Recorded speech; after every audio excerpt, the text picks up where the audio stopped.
the Locked On Podcast Network, your team every day. You are Locked On Buckeyes, your daily podcast on the Ohio State Buckeyes. Part of the Locked On Podcast Network, your team every day.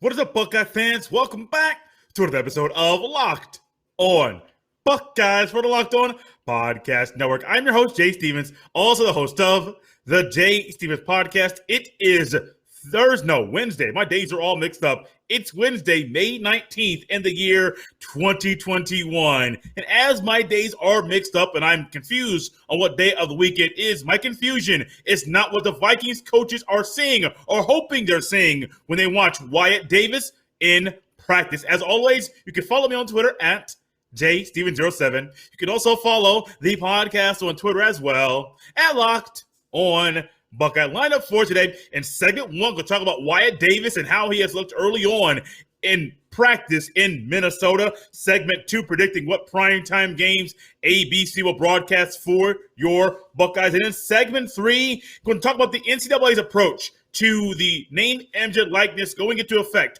on July 1st.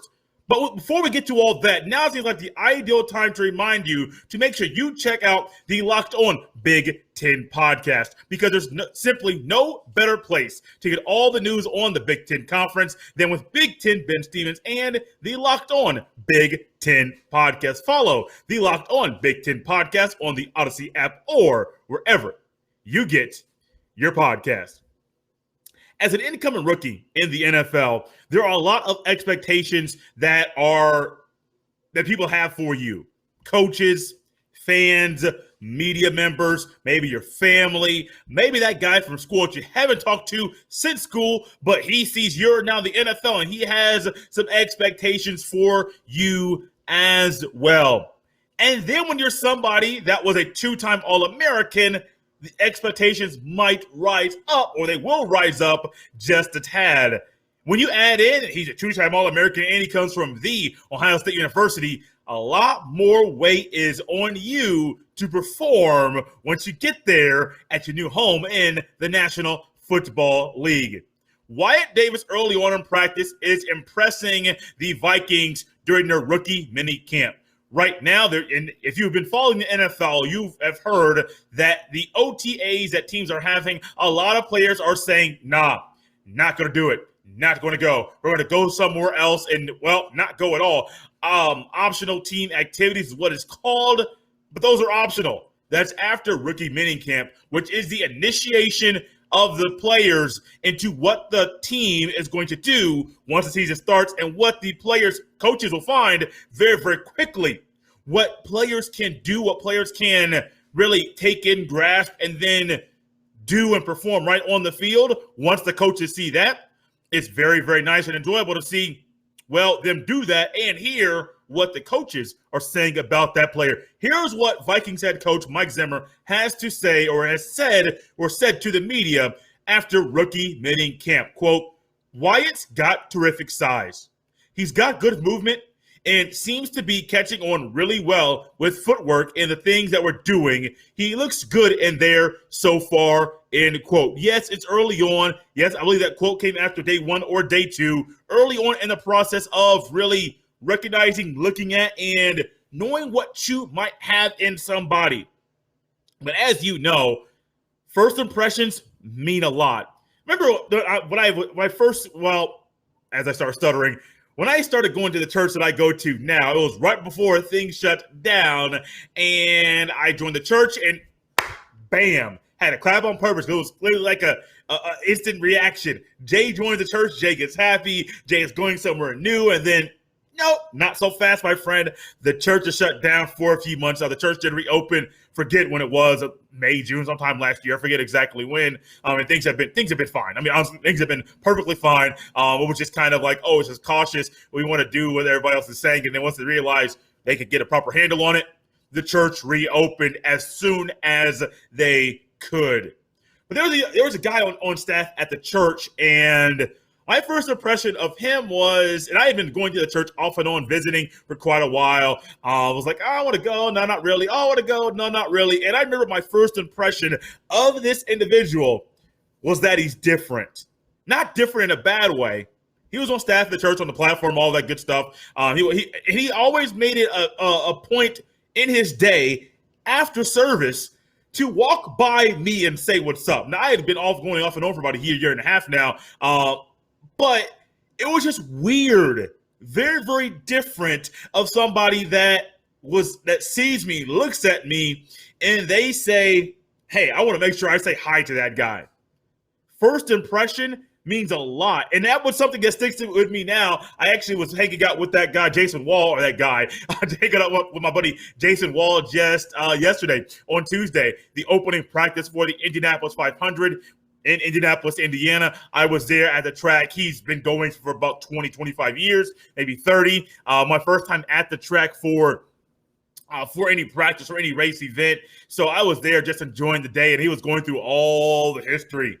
A lot coming at me at a quick amount of time, very, very fast. But I remember, and I told him to this day, I said, I remember that time when I was going to church off and on visiting, and you didn't know me, I didn't know you, but that impression you made on me very, very quickly, where you made it a part of your day. Before you got on the bus at the church to take kids home, you said, hey, I want to make sure I say hi to that individual. I'm not sure if I'll see him again. So let's make sure that if he comes back, there's a familiar face, a recognizable face at the church that makes him feel more welcome, more accepted than maybe he would prior, maybe he would if that was not the case. Same with Wyatt Davis. I know it's early. I know that this is the beginning of rookie minicamp.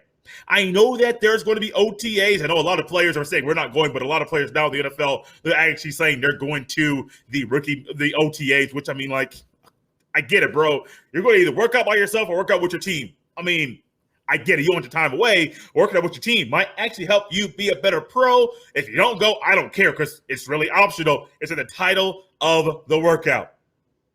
First impressions mean a lot. Will Wyatt Davis start once week one for the Minnesota Vikings? I don't know. But I wouldn't be shocked if he did. I wouldn't be shocked at all.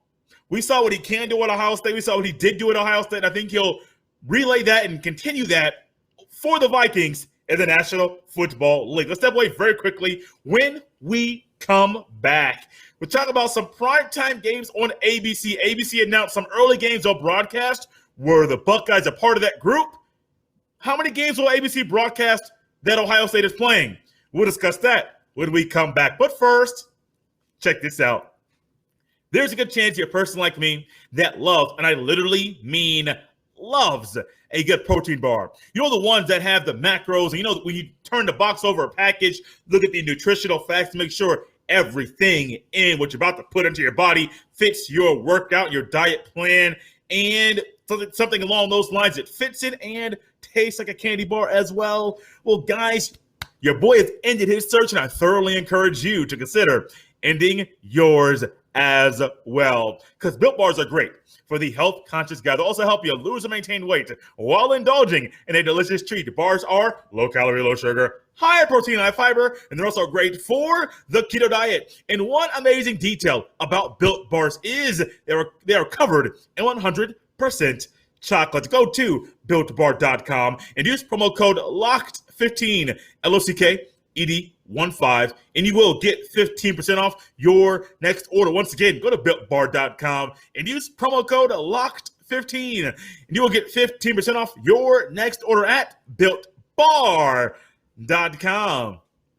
As we continue and roll on here on Locked On Buckeyes, part of the Locked On Podcast Network, your team every single day. If this is your first time checking out the podcast, I want to say welcome. Or if it's your first time in a long time checking out the podcast, I want to say welcome back. I know we have had a lot of different guests on lately, and I haven't had this time to remind you to come back on the podcast, check us out, subscribe so you don't miss a beat. So no matter if you check out the audio version of the podcast via the Odyssey app or Apple Podcasts or Google Podcasts or youtube.com/LockedOnBuckeyes, subscribe there. Or if you check us out via WKYC.com for our WKYC family in Cleveland. No matter where you check out the show, When you do it, subscribe so you don't miss a beat, because there's a fresh new episode coming your way every Monday through Friday.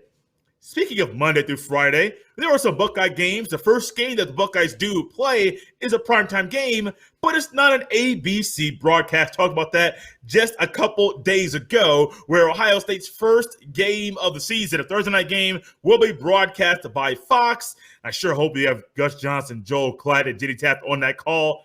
It's like the A team of all the A teams. Have them do it. It'd be an amazing first game, for amazing way to open up the season.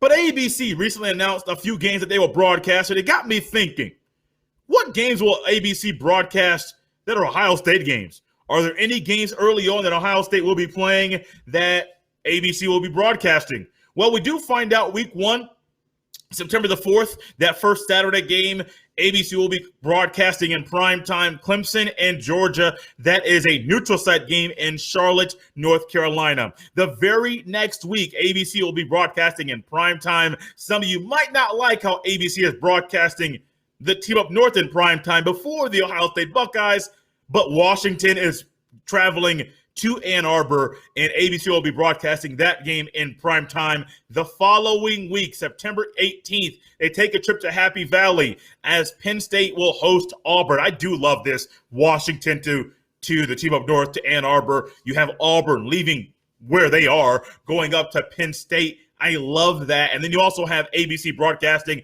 that first weekend, so September the 4th, Alabama versus Miami. I believe that's a neutral site game in Atlanta, Georgia. They're also broadcasting Notre Dame versus Florida State. That's a game September the 5th. I think that's in Tallahassee, but that might not be the case. We do believe the ESPN broadcast for all of those games, but most of them, maybe not the games week 1. Definitely all the games week 1 will be Chris Fowler, Kirk Herbstreit, and Maria Taylor on the sidelines. It got your boy thinking. What games will Ohio State play on ABC in prime time? Before I get to that, I have to remind everybody that the Big Ten has a rule. No primetime games in November. Leave tradition. Get rid of that thing. Get rid of that. Primetime games in November. I understand you like the traditional thing. You might get a game at 3:30. That's not prime time, even though the game does start when it's daylight and then goes to dark and nighttime. Hey, y'all, cut to 2021. The Buckeyes deserve to be in prime time, and that game deserves that prime time slot as well. So week 1, ABC's already covered. Week 2, ABC's already covered. Week 3, ABC is already covered. We got week 4 hosting Akron. Week 5 at Rutgers. There was a time ABC broadcast Rutgers on the Rutgers game, a Nebraska game. I'm like, I get it. You want to broadcast Ohio State. Just like last year and a couple years ago, they started broadcasting Clemson, and they're broadcasting every Clemson game, and it was a blowout. I hope that doesn't happen now. It's okay for Ohio State fans to watch. It's enjoyable for fans to watch games in prime time, but at the same time, let's be honest, we want to watch a good game, not a blowout. If it's a blowout, put the bad boy in the noon slot.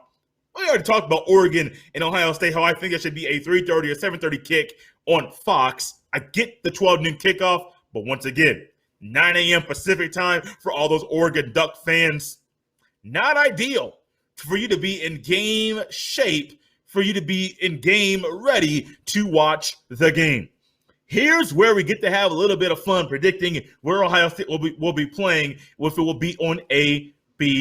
Keep in mind the Big Ten Network will be broadcasting some games as well. I'm pretty sure Ohio State will have a couple games on the ESPN. Just to kind of keep all of this in context, they play no games on NBC. They play no games on CBS. All of their games, I believe, will be played on Fox, FS1, the Big Ten Network, ESPN, doubt ESPN2. It's not to try to be like it's Ohio State thing, but it is a Buckeye thing. So week 6. Week 1 through 5, I don't think there'll be any primetime game on ABC. Week 6, Ohio State hosts Maryland. At the same time, I think there's a good chance that Oklahoma and Texas, that is an ESPN game, which normally is a Fox game, but I am amazed that they, via the draft system that they do right now to decide what network broadcast what game, Oklahoma versus Texas. I do expect College game day will be there. That's something else we'll discuss in a little bit, maybe later this week, how many times game day will come to Columbus, not a game at Ohio State's playing, but also Columbus. But I believe the Oklahoma versus Texas game is an ESPN game, probably at 12 noon. I don't know if they'll move that to 3:30 or 7:30. I believe that's normally like a 12 noon game right there at the Texas State Fair in Dallas, the Cotton Bowl, the outside Cotton Bowl, the actual stadium, not the Cotton Bowl that is played in AT&T Stadium, the bowl at the end of the season. Also, Georgia plays Auburn that week as well. I believe that'll be a CBS SEC Game of the Week broadcast. That Maryland game could be a Big Ten Network game, but it could also be an ABC at 12 or 3:30. Don't think that'll be a primetime game. That could be a tweak. That could be just one of those like, hey, it's Ohio State. We got to put them in primetime at some point. They help ratings. They boost ratings. So let's go ahead and do that. I don't think that's the game. Week 8, October 23rd. Here's where things get a little interesting. I think you could have back-to-back games in primetime on ABC. Ohio State plays at Indiana, Bloomington, Indiana. The following week, I do think the Hoosiers will be having a lot of the same amount of success they had last season. Week 8, there are numerous phenomenal games, phenomenal matchups. Tennessee plays at Alabama. I believe that'll be the SEC Game of the Week on CBS. USC at Notre Dame. That's going to be an NBC broadcast. Whenever that game is played, that will be if Notre Dame hosted, NBC broadcasted. I believe that'll be a primetime game on NBC. The week 9 is a lot more games. My notes kind of got me a little confused there. But I think you're going to have a primetime game possibility at Indiana. In Bloomington, Indiana, as odd as that sounds, imagine this. If you were to tell me 5 years ago, 2 years ago, that Ohio State at Indiana in 2021 will be a primetime game broadcast on ABC, I would have said you're crazy. But if Michael Penix Jr. recovers after the torn ACL, if the offense can flow and he can move the ball around the yard, and that defense is anything like it was last year, that, my friends, could very well be a prime time. It's still amazing to me that those words are coming out of my mouth. Week 9, the last game that could possibly be on ABC in primetime. I do believe this game will be a primetime game. Ohio State hosts Penn State. Here are some other good games or phenomenal matchups that week just by name. Georgia versus Florida in Jacksonville. Used to be called the world's largest cocktail party. I believe they don't use that anymore. Politically correct. I believe that'll be the SEC Game of the Week on CBS. Ole Miss at Auburn. I believe that'll be an ESPN primetime game, not so much the ABC variety. Florida State at Clemson. This could be one that normally, say 10 years ago, maybe 2013, 14 maybe, that might be. Clemson wasn't the school it is now, but it's Florida State. Kind of makes sense. I don't think that'll be the primetime game. North Carolina at Notre Dame. I believe that'll be an NBC broadcast. I can easily see Iowa at Wisconsin at 3:30. That's kind of like the preview or the appetizer before the main showdown, Ohio State versus Penn State that night. I do got a couple, just two, which is very, very rare for ABC primetime broadcast. IU, Penn State, back-to-back weeks. Could very well see the Maryland game before the bye week being a primetime game as well, but I won't say it just yet. If the over-under set at 2.5, your boy's going with the under as far as how many games ABC will broadcast in primetime on ABC. Guys, get separate very quickly. When we come back, we'll talk about the NCAA's approach to name, image, likeness, which will go into effect in some states very, very soon. But first, check this out. BetOnline is the fastest and easiest way to bet on all your sports action.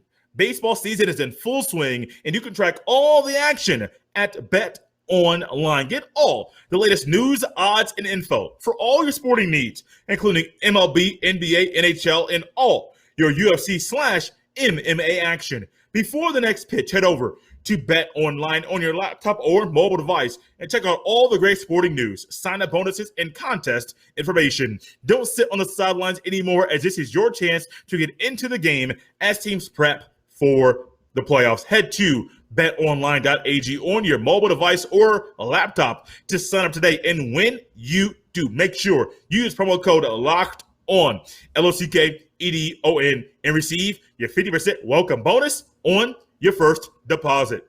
BetOnline, your online sports book experts. And as we roll on here on Locked On Buckeyes, part of the Locked On Podcast Network, your team every single day. We have a couple days left here on the podcast. A Thursday, the 20th of May, the 21st of May on Friday. I got a birthday to celebrate, my brother's and my dad's birthday as well this weekend.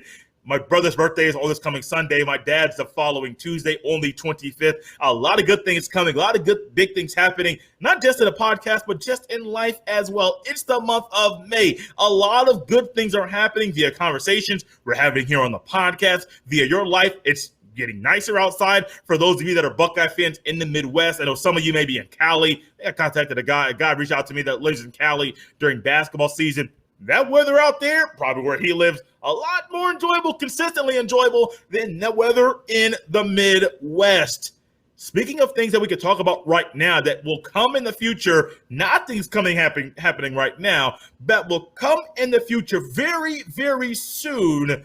Name, image, and likeness. You remember a couple days ago, forget how recent this was, and I made a comment that said name, image, and likeness is right around the corner. Well, the NCAA is taking an interesting approach to this very thing in regards to name, image, and likeness, and allowing their own legislation to be handed down because so many states, 6 of them, are already planning to have name, image, and likeness be a part of their state and to be regulated by their state very, very soon. And the NCAA is saying, we understand Mark Emmert is actually, this may surprise some of you, Mark Emmert is actually trying to push the legislation and to push things going into action during their meetings. And the NCAA, those that are the NCAA Board of Governors, is kind of a little bit different, a little bit passive a little bit, simply because they might run into what the states are putting into place, and the NIL legislation by the NCAA might not be exactly what follows the laws that are coming down by the states. The laws passed, there are 6 states that have already passed this law or that will put these laws into effect. Those states are Alabama, Florida, Georgia, Mississippi, New Mexico, and Tennessee.